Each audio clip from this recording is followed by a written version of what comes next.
আসসালামু আলাইকুম গাইস, দেখেন এই মাংস আমার সেজনা না দিয়েছে। আমাদের গরু কালকে কুরবানি দিব ইনশাআল্লাহ। কালকে কুরবানি দিলে আমরা তখন দেখাবো। আর এখন এইটুকু আমরা রান্না করে ফেলতেছি, এটাই দেখেন। এই তো এখান থেকে বাদাম বাটা,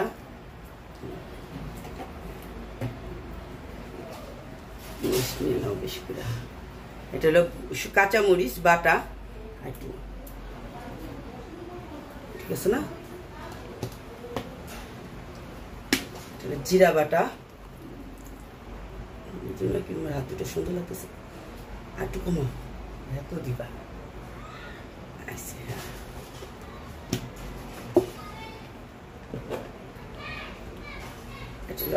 আদা দাও দাও, আরো দাও, একটু দাও,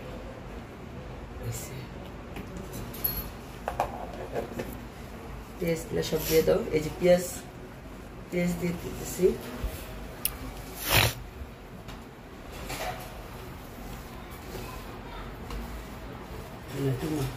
লাড়া যায় কি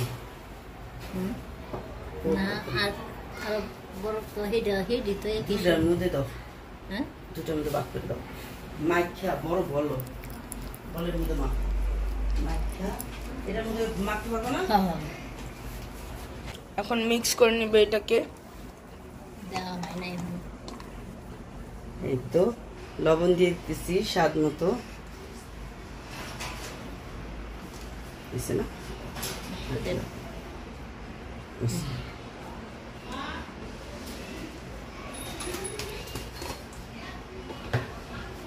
তো হলুদ দিয়ে দিব এখন।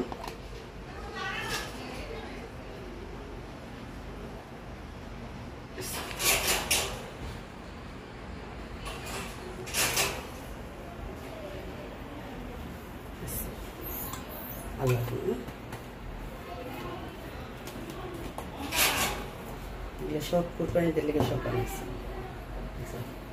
এই সব এই তেল। এই যে মরিচ,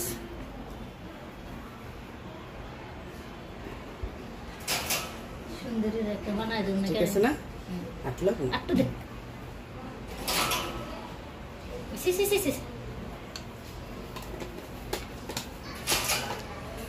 সুন্দরীকে একটা চেন বানিয়ে দিব। ও তো যদি ধরতে দিত না ঠিকই দিতাম।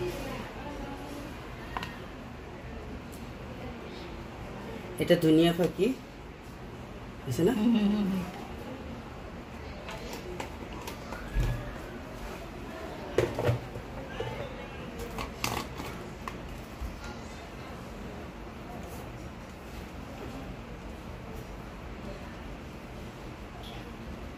এটা হলো গরম মশলা আমার স্পেশাল,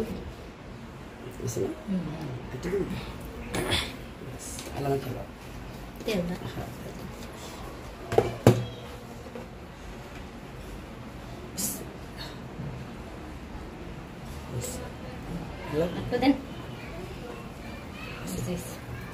না তুই কুরবানি মাংস যে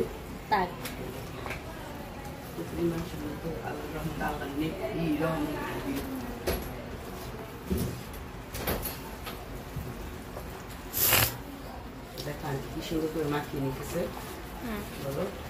দেখেন গাইস, আন্টি কিভাবে সুন্দর করে মাখিয়ে নিতেছে। আল্লাহর মধ্যে এই আন্টির হাতের তরকারি মজাও অনেক বলো।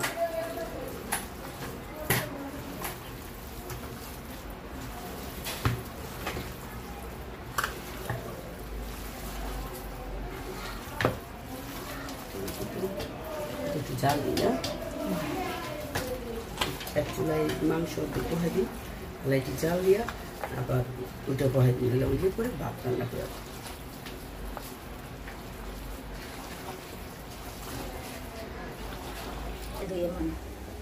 সকালে 6টা কেমনি দিবা। এই যে গাইস বসিয়ে দিয়েছি মাংস, দেখেন এখন ঢেকে দিব। ঈদের পরে সব খাল বাসন নড়িতে দোয়াম, একটা খাল বাসন তুমি অলরেডি হাজি দিয়ে দাও। খালি আম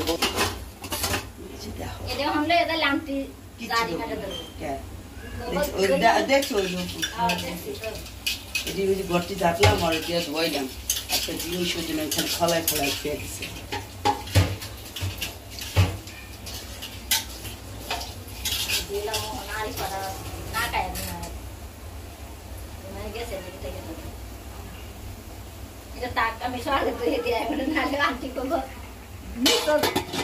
না খেলে গেছে। মাশাআল্লাহ দেখেন মাংসটা কত সুন্দর হয়েছে।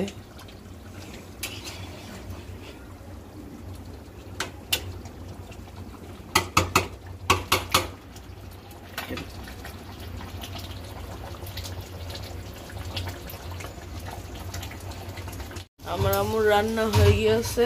যেটা সুন্দর করে দেখাও, নামায় নিব জিরা দিয়ে, একটু জিরা ফাঁকি দিয়ে নামিয়ে ফেলবো ইনশাআল্লাহ। আল্লাহর রহমতে হয়ে গেছে। এটা দেখি, হ্যাঁ এটাও হয়ে যাবে, এটাও নামিয়ে ফেলবো।